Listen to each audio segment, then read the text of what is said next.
السلام عليكم يا حلوين، كل سنة وانتم طيبين. خلاص فاضل أيام ويجي شهر البركة والخير. نحتاج بقى نعمل حبة حاجات حلوة كده لزوم رمضان ولزوم السحور. وخلينا نشوف هنعمل ايه مع بعض النهاردة. هنعمل مع بعض كيك مخطط، بس أنا فضلت إني أكتر من الشوكولاتة لأن بنوتي الصغنطوطة كانت عايزة تاكل كيك، وبصراحة كان عندي كوباية بس ونص من الدقيق، فعملت مقاديري على حسب كوباية ونص من الدقيق. أنا هقول لكم المقادير المظبوطة بالكامل. هقول لكم 2 كوباية من الدقيق، عليها ربع معلقة صغيرة من الملح، عليها معلقتين من البيكنج باودر، معلقتين صغيرين من البيكنج باودر، عليها كوباية وتلت من السكر. والسكر يفضل ان هو يكون من حبيباته ناعمة، ما يكونش حبيباته خشنة. وعندنا طبعا تلتين كوباية من الزبدة، وعندنا معلقة فانيليا، وعندنا 3 بيضات، وعندنا 3 معالق من الكاكاو الخام اللي هي بتكون من غير سكر. هنا هنبدأ ننخل الدقيق زي ما احنا شايفين كده اهو، بحيث لو في أي تكتلات أو حاجة نقدر إن احنا نستغنى عنها. في بولة تانية هنبدأ بقى نحط السكر بتاعي، كمية السكر بتاعتي على الزبدة، والزبدة لازم تكون بحرارة الغرفة، يعني خارجة من التلاجة مثلا من الصبح، بحيث إن انتي تقدري تستخدميها. هنا كانت بنوتي بتحط البيض فوقعت قشرة صغنطوطة كده فشلناها. المهم هنحط بقى الفانيليا، وهي بتوريكم هي بتحط باكل فانيليا. طبعا إدام ريانا ربنا يخليها يا رب موجودة، لازم تساعدني لما نيجي نعمل حاجات حلوة علشان بتطلع الحاجات أحلى وأحلى لما بتحطها معايا. هنا بعد ما ضربنا الزبدة والسكر كويس مع بعض، بنحط البيض، نحط الفانيليا، ونبدأ نضربهم برضو كويس جدا لغاية لما أحس إن كل المكونات بتاعتي اندمجت مع بعض. وبعد ما أتأكد إن كل المكونات بالشكل دوت خلاص بقت مندمجة، هنبدأ نضيف واحدة واحدة كمية الدقيق بتاعتي، هنضيفها شوية شوية، وهنحط عليهم كمية البيكنج باودر بتاعتي اللي هي كانت عبارة عن معلقتين من البيكنج باودر.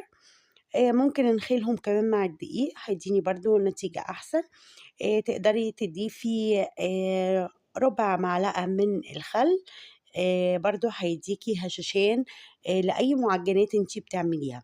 هنا هنضيف اللبن بتاعي بالتدريج والتناوب مع الدقيق، يعني نحط حبة دقيق وبعدين نضيف حبة لبن، بعدين نحط حبة دقيق ونضيف حبة لبن لغاية لما نخلص الكمية بتاعتي، وهنوصل للنتيجة اللي أنا محتاجاها أو اللي أنا عايزاها. خطواتي ومكوناتي كلها بسيطة وسهلة ومتواجدة في أي بيت، يعني تقدري تعملي نص الكمية ديت لو انتي ما عندكيش، وتعملي قالب صغير، المهم ترضي الموجودين في البيت، وبرضه في نفس الوقت تقدري تعملي حاجة خفيفة عليكي وسهلة.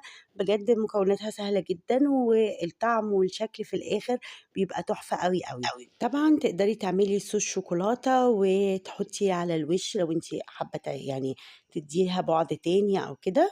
بس انا بصراحة اكتفيت بالمكونات ديت، وحسيت ان هي ديت المكونات البسيطة اللي انا هقدر اعمل منها الحاجة بتاعتي، وفي نفس الوقت مش هكلف على نفسي كتير.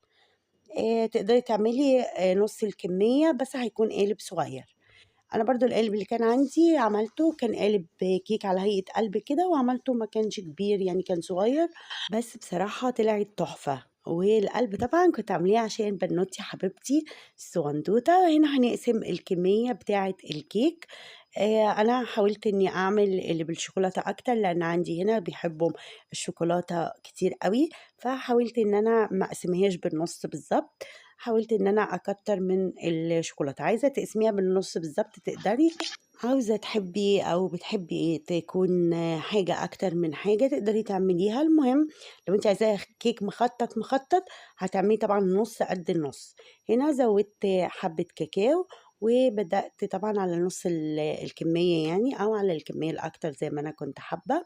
وبدأت طبعا أخلط وباخدها كده من فوق لتحت، بحيث برضو إن أنا مخرجش كمية الهواء اللي أنا دخلتها من الضرب اللي ضربته للكيك. هنا كنت محضرة القالب وكنت حاطة فيه ورقة فرن بحيث سهل عليا لما أجي أقلب الكيك بتاعي.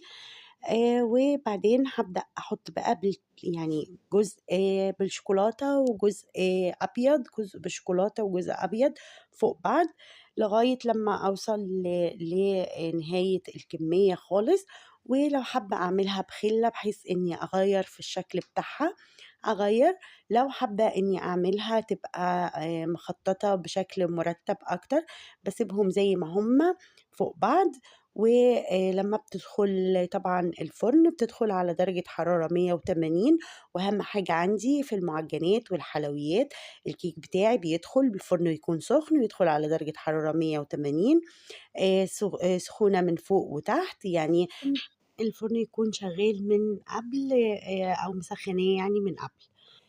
باضبطه على درجة الحرارة بتاعتي اللي اتكلمنا فيها، باحطه لمدة 45 دقيقة لنُص ساعة لو أنا حاطة قالب مختلف، أو شُفت إن الكيك بتاعي خلاص بدأ يستوى أو استوى أو كده، هافتح عليه الفرن مش قبل كده، وهابدأ بخِلّة أو أي حاجة أشوف بيها يعني أدخّلها جوّه الكيك بتاعي، أشوف بيها إذا كان الكيك بتاعي استوى والّا لأ، لو طلعت نضيفة فهو استوى فهاقفل عليه على كده، لو طلعت مش نضيفة باسيبها لغاية لمّا بتكمّل ال45 دقيقة بتاعتي.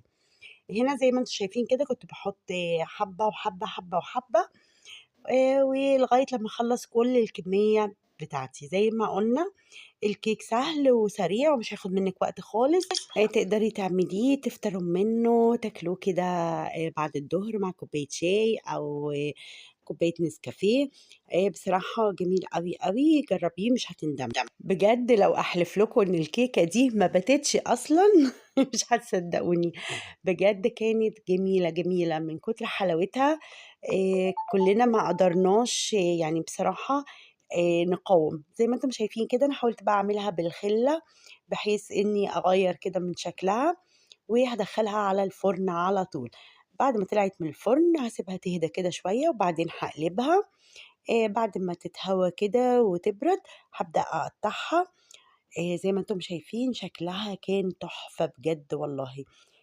أنا مش بابالغ، هي بس الكمية كانت قليلة، لإن طبعًا إحنا عدد كتير، فالمفروض إن أنا كنت أضاعف الكمية، وأنا عملت يعتبر أقل من نُص الكمية، وأدي الكيك بتاعي بعد ما قطّعته، أنا قُلت لكم إن أنا عايزة الشوكولاتة غالبة على الكيك الأبيض، فعشان كده عملتها بالشكل ده، شايفين ورشيتها طبعًا كنت مجهزة سكر بودرة، رشيتها على الوش رشة سكر بودرة، تقدري تخلطي مع السكر البودرة دي كاكاو، وهتديها لِك طعم حلو أوي، وتقدري كمان تحطي صوص شوكولاتة، تقدري تعملي أي حاجة، أنا بصراحة فضّلتها إن هي تبقى كده، وبصراحة كانت تحفة أوي، ولو عجبك الفيديو ما تنسيش تشوفينا بلايك وشير، وكل سنة وأنتم طيبين حبايب قلبي.